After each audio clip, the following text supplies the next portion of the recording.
السلام علیکم ناظرین، لوگوں کو ان کی زندگی سے نفرت مت دلواؤ۔ جس کی چھوٹی سی رہائش ہے وہ اپنی جگہ سے خوش اور مطمئن ہے۔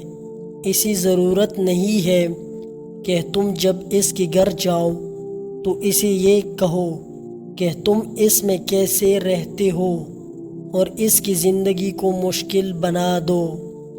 جس کا شوہر مشکل مزاج ہے اور وہ اسے جانتی ہے اور اپنے بچوں اور گھر کے لیے اس کے ساتھ نبھا رہی ہے، وہ تمہاری طرف سے یہ سننے کی منتظر نہیں ہے کہ ارے یہ تو برا حال ہے، میں تمہاری جگہ ہوتی تو اس کا گلا گھونٹتی تھی یا چھوڑ دیتی وغیرہ وغیرہ۔ جس کے بچے تعلیمی میدان میں کامیاب نہیں ہے وہ تم سے یہ نہیں سننا چاہتی کہ تم اپنے بچوں کی کامیابی کو دکھا کر ان کا مذاق اڑاؤ۔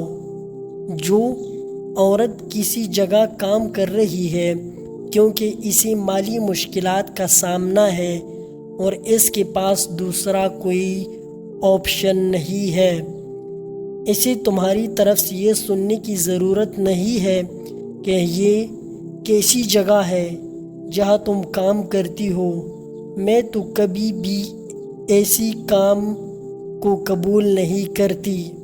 کچھ لوگ ہم میں سے بے فکر ہوتے ہیں، وہ اپنی زندگی کو قبول کرتے ہیں، گزارا کرتے ہیں اور چھوٹی چھوٹی باتوں سے خوش ہو جاتے ہیں کیونکہ ان کے پاس کوئی اور متبادل نہیں ہوتا۔ وہ اپنی پریشانیوں کو اللہ کی سپرد کرتے ہیں اور آدھی بری گلاس کو دیکھ کر خوش ہو جاتے ہیں۔